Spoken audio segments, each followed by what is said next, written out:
समस्त को मोर नमस्कार। मो ना लक्ष्मी। स्वागत करुच्ची आपन को लक्ष्मी एजुकेशन टिप्स रे एक नुआ वीडियो को।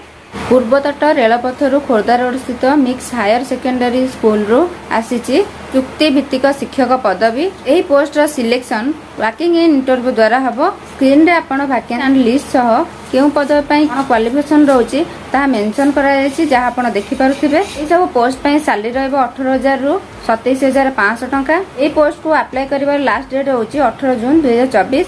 ए पोस्ट पर इंटरव्यू होबो 19 जून 2024 रे। स्क्रीन रे इंटरव्यू एड्रेस मध्ये मेंशन करा जायछि। आपण निजर डॉक्यूमेंट dipooffice4@gmail.com रे सेंड करिवे। ए पोस्ट विषय रे अधिक किछि जानिबा चाहतिले आपण ऑफिशियल वेबसाइट चेक करिवे।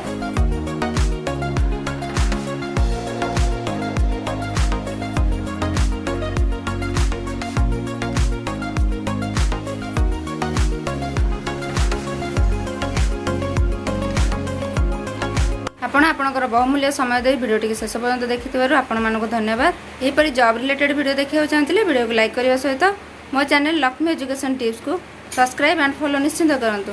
देखा आपन सहित एक नुआ वीडियो रे। जय जगन्नाथ।